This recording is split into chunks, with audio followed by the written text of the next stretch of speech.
You mean to tell me Europeans don't have gallons of milk?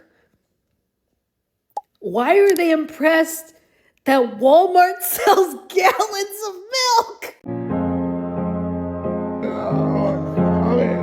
I don't understand. I don't know what's going on here. Is it? Right, I'm gonna try this and it's not gonna be easy. That is unbelievable. Guys, the World Cup. I can't stop watching the videos of all the Americans just so shocked at the English and like the culture and the drinking and the chanting. UK assemblies really pulled through with that because everyone is so impressed by us. Like, I'm over here and I'm like, I'm so proud of you. Or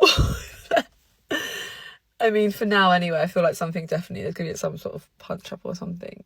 But that pub, the Londoner, which is like now taken over in Dallas, Texas, it's like everyone from the UK is there. And I saw this really cute video of this girl, and she was posting about her dad that's lived in Texas for like 30 years, and he was just so happy that there were like other Brits there. Oh dear, it is fun, isn't it? It's all fun and games. My favourite part of the Football World Cup, by far, admittedly, is the shock that Americans are having. I love it. Like, what do you mean England are still yet to play? In a couple hours, they've not stepped foot on the pitch in a game yet. And the Americans are reacting like this. And then we have Scotland, who drunk Boston dry, apparently, which is crazy, but also not unexpected.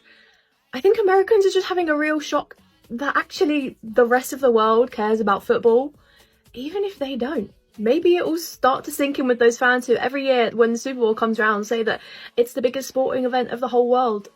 Babes, no it's not. I went to a Waffle House, bruv. Seeing all of these Europeans in America doing American things is hilarious. People shooting guns for the first time. Oh, I don't understand the Second Amendment in America. Then they turn that frown upside down. Some guy said that the best American attraction is Walmart. And then he got a tattoo of the Walmart sign on his wrist. I guess it's not so bad over here after all, isn't it? Isn't it, governor? Watching people have In-N-Out for the first time. Chicken and waffles was a big one. That was hilarious. You Europeans having a proper biscuits and gravy. Now you understand why everyone over here is obese. Also, watching them wrap their head around air conditioning was insane to me. Americans, it'd be 90 degrees outside and then I can just open the door to this establishment and it's chilly. Yeah, that's how it works.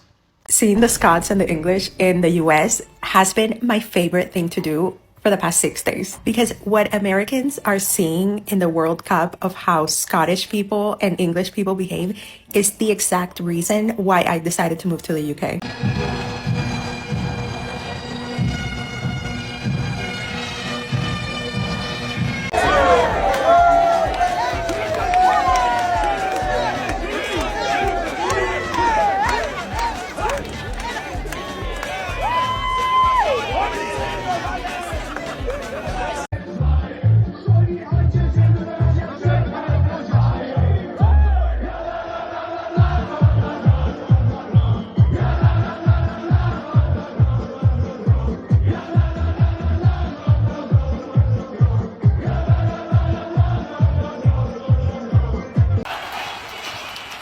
Because we support the U.S., the U.S., the U.S.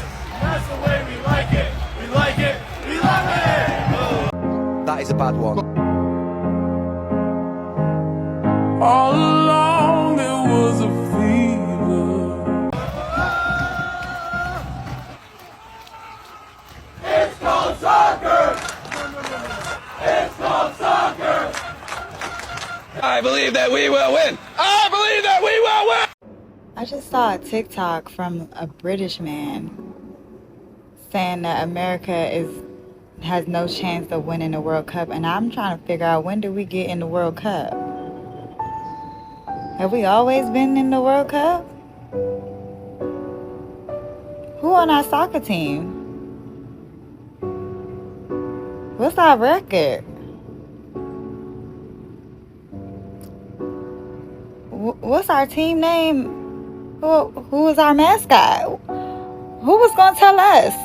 We are here, getting ready to watch Argentina's first 2026 World Cup game. I have been telling people for so long, there is nobody in this world that parties like British people. Americans are so shocked that they are such a good time and they think that this is how they are only during the World Cup. But what they don't know is that British people are like that every weekend, especially if it's sunny. I remember going to London one time to a random bar on a random day, and it was like if it was a World Cup party, like everybody with their hands up, singing along. Like, I was shocked. At that time, I didn't even know the song, so I was just standing there in the corner like, what is going on? And another thing that they're noticing is that they don't give a shit what people think about them. They're just here to have a good time. In fact, the more you make fun of them, the more they like you, which is so refreshing for Americans to see, and I am loving this. I'm an American and I love exploring different cultures, and today I'm at the FIFA World Cup 2026 for Brazil versus Morocco. Both of these fans are known to be like insane. What's actually surprised me is how many Moroccan fans there actually are in New York. Dima Maghreb! Can you hear it? Dima Maghreb! What? How do you say Morocco will win? Dima Maghreb, inshallah? Look at this. It's the World Cup. Brazil fans are actually everywhere.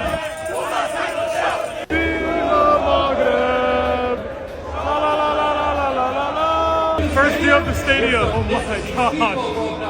Yo, this thing is massive. I'm completely surrounded. I'm supporting Morocco, but all around me, there's only Brazilian fans. Who is that? Someone tell me, who is that?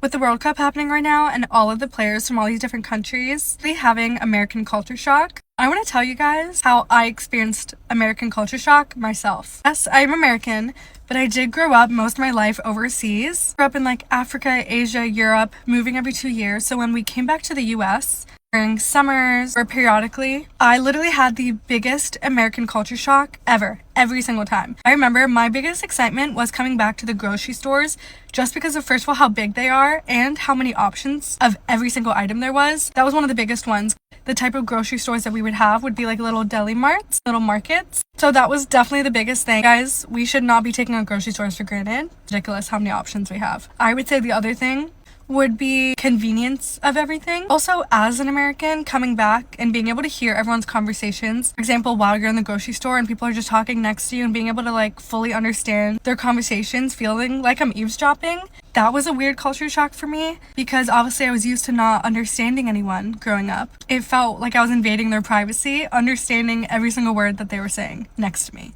in the US. So that was another weird thing.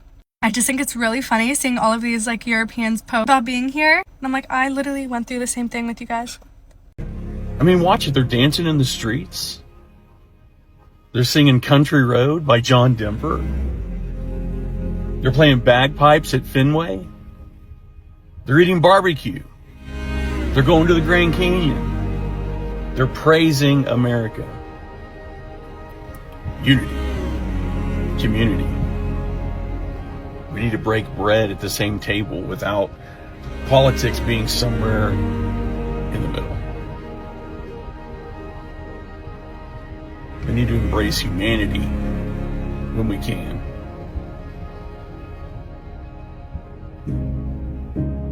We needed this. I've just had one of the biggest cultural shocks since moving to America. So I'm sitting outside listening to the football. I'm not inside watching it, but I'm listening to it and having a glass of wine at the same time. And the USA just scored. Congrats to them. But we expected like to hear a massive uproar from the neighbours, cheering, shouting. There is nothing. Like literally not a peep from anyone anywhere. And if that was in the UK and England scored, for miles you would be able to hear so much shouting and cheering. It's unreal. Like my husband even came outside like this and he was expecting to hear it as well, and there was literally nothing. But yeah, let me know if you are American and you are interested in watching the football, soccer, whatever you want to call it. Because where I am, it doesn't seem like anyone's bothered by it. USA! USA! Don't be surprised to see African Americans come to beauty salons and clothing stores in West Africa this coming December, okay? Now, there's a reason for all of this. Since the soccer or football players have come to the United States, people have noticed a lot of interesting things about them. First of all, they've noticed the way they got their hair prepared or their hair done.